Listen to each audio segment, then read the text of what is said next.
Olá pessoal, eu sou o professor Ayrton Rodrigues, professor de matemática, e na aula de hoje vamos comentar sobre fatorial. Essa palavra fatorial vem de fator, então há de se esperar algo relacionado com a multiplicação. De modo que, dado um número n maior que a unidade, define-se como fatorial de n, indica-se por n exclamação, como sendo. Veja que essa exclamação ela é chamada de fatorial. Portanto, o fatorial de n é igual a n que multiplica n menos 1, que multiplica n menos 2, reticência, 3, 2, 1. Então, você vai diminuindo uma unidade de cada fator até chegar no 1. Então, esse desenvolvimento chama-se o fatorial de n. Por convenção, ficou acordado que o fatorial de 0 é 1 e o fatorial de 1 também é 1. Exemplo, o fatorial de 2 é 2 vezes 1, que é igual a 2. O fatorial de 3 é 3 vezes 2 vezes 1, que é igual a 6. O fatorial de 4 é 4 vezes 3, 12 vezes 2, 24 vezes 1, 24. O fatorial de 5 é 5 vezes 4, tá? 20 vezes 3, 60, vezes 2, 120, vezes 1, 120. O fatorial de 6 é 6 vezes 5, dá 30, vezes 4, 120, vezes 3, 360, 360 vezes 2, 720. O fatorial de 7 é 7 vezes 6, 42, vezes 5, vezes 4, vezes 3, vezes 2, vezes 1, que é igual a 5.040. Você não precisaria ter esse trabalho todo. Basta você pegar o 3 e multiplicar pelo anterior. 3 vezes 2, 6. 4 vezes 6, 24. 5 vezes 24, 120. 6 vezes 120, 720. 7 vezes 720, 5.040. Então, basta você pegar o número e multiplicar pelo fatorial do anterior, tá? Aqui, gente, vejamos alguns exemplos aqui, ó. Uma expressão envolvendo fatorial. Então, o fatorial de 6 é 6 vezes 5, vezes 4, vezes 3, vezes 2, vezes 1. O fatorial de 3 é 3 vezes 2, vezes 1. O fatorial de 2 é 2 vezes 1. O fatorial de 5 é 5 vezes 4, vezes 3, vezes 2, vezes 1. Se você multiplicar o fatorial de 6, você vai obter 720. O fatorial de 3, 3 vezes 2 vezes 1, 6. E o fatorial de 2 é 2 vezes 1, que é igual a 2. O fatorial de 5, 5 vezes 4, 20, vezes 3, 60, vezes 2, 120, vezes 1, 120. Então aqui, 720 mais 6, 726, menos 2, 724, dividido por 120. Aí, chegando aqui, você vai deixar na forma irredutível. Vai dividir pelo maior número que divide o numerador e o denominador ao mesmo tempo. Então, esse número é o 4. 724 dividido por 4, 181. 120 dividido por 4 é igual a 30. Então, esse é o valor que representa essa expressão. Tá bom?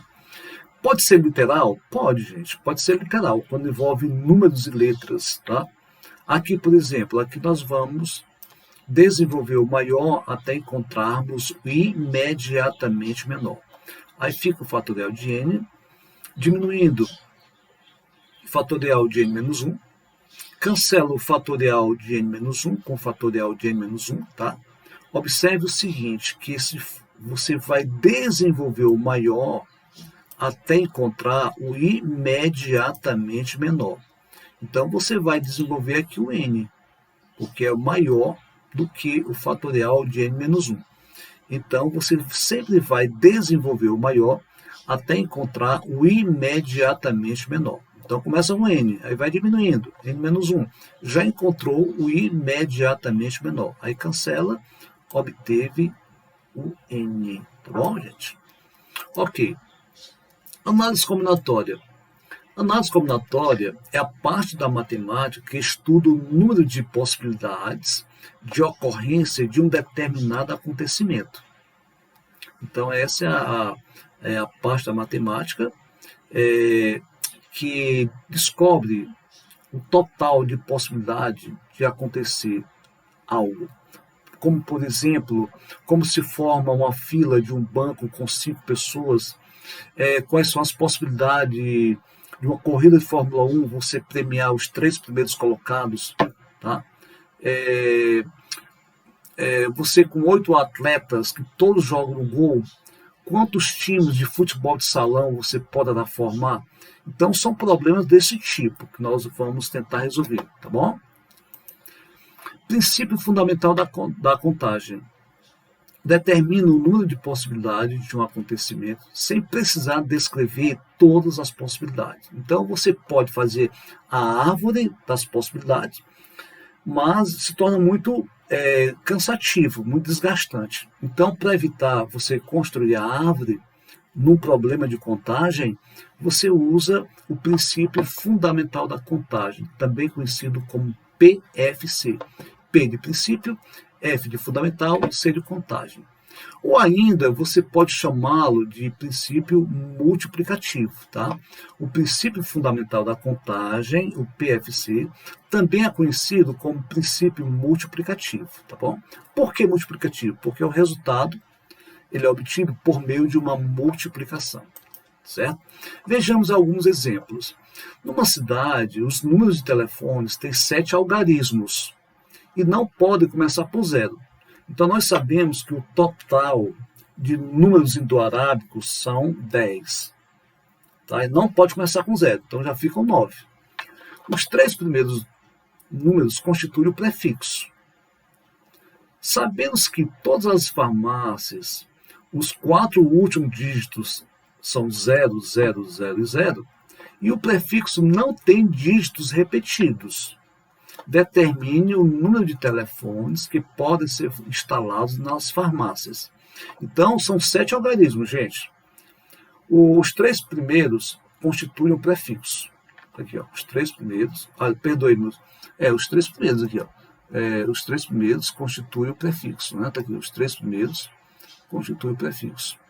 E os 4 últimos são sempre 0. Então, só tem uma possibilidade dos 4 últimos, que é o 0. Então fica assim, pessoal. O primeiro não pode ser o 0, então ficam 9 possibilidades. Já o segundo já pode ser 0. Então eram 10 possibilidades. Por que 10 possibilidades? Porque fica o 0, 1, os algarismos indo-arábicos, né, gente? Indo, porque foram criados pelos hindus lá na Índia. E arábicos, porque foi quem distribuiu, quem divulgou pelo mundo. Tá? Então, por isso que são chamados algarismos indo-arábicos. Então, são 10 algarismos indo-arábicos, tá bom? Então, o primeiro não pode ser 0, de modo que fica o 9. Já o segundo pode ser 0. Então, nós já ocupamos o primeiro com um algarismo, que não foi o 0. Então, para o segundo, ficam 9 possibilidades. Para o terceiro, já ocupamos 2 algarismos. Então, de 10 menos 2 ficam 8. E os 4 últimos é sempre 0, então só tem uma possibilidade. Pelo princípio fundamental da contagem, temos que 9 vezes 8, vezes 9, vezes 8, vezes 1, vezes 1, vezes 1, é igual a 648. Portanto, o número total de telefone é de 648, tá bom? Vamos lá, mais exemplos. De quantas formas podemos responder as perguntas? De quantas formas podemos responder as perguntas de um questionário, cujas respostas para cada pergunta são ou sim ou não. Então, gente, são 2 possibilidades, né? Ou de sim ou de não. Como são 12 questões, fica assim, ó. Para a primeira questão, pode ser sim ou não, 2 possibilidades. Para a segunda questão, também 2 possibilidades. Para a 12ª questão, 2 possibilidades. Então, pelo princípio multiplicativo, ou princípio fundamental da contagem, se você multiplicar isso aqui, ó, produto de potência de mesma base. Repete a base, somos expoentes. Então, são 12 formas. São 12 formas, né, gente? São 12 formas aqui, tá? Lembrando que são 12 questões. Para cada questão, existem duas possibilidades. Então, aqui vai dar 2 vezes 2 vezes 2 vezes 2, 12 vezes. Produto de potência de mesma base. Você repete a base, soma os expoentes. Vamos mais uma questão, gente. Uma sala tem 12 portas. De quantas maneiras diferentes essa sala pode ser aberta? Então, nós sabemos que existem duas possibilidades para cada porta. Ou ela vai estar fechada, ou ela vai estar aberta. Tá? Agora, tem um detalhe, gente. Nós temos que excluir quando todas ficarem fechadas. O que é que eu quero dizer com isso? Eu quero dizer que a primeira porta ela pode estar aberta ou fechada. A segunda, aberta ou fechada. A terceira, aberta ou fechada. E assim sucessivamente, tá? Então, aqui são 2 vezes 2 vezes 2, como são 10 portas, vai ficar 2 elevado à décima. E por que menos 1, gente? Porque nós queremos de quantas maneiras ela poderá ficar aberta. Poderá ficar aberta. Então, nós vamos excluir quando ficarem todas fechadas. Por quê? Porque quando você fala duas possibilidades, você incluiu fechada e aberta. Então, existe a possibilidade de todas estarem fechadas, por isso menos 1. Então, pelo princípio multiplicativo, 2 vezes 2 vezes 2, aqui são 10 portas, então fica 2 elevado à décima. Por que menos 1? É aquela possibilidade de quando elas estiverem todas fechadas. Nós queremos aberta, então a gente tem que excluir essa possibilidade. Imaginemos que todas as 10 portas estiverem fechadas, então vamos excluir. 2 à décima é 2 vezes 2 vezes 2, que dá 10 vezes, né, gente? 2 vezes 2 vezes 2 vezes 2 dá 1024. 1024 menos 1 dá 1023, tá bom? Espero que vocês tenham gostado da aula. Muito obrigado por ter assistido até o final. Tchau e até a próxima.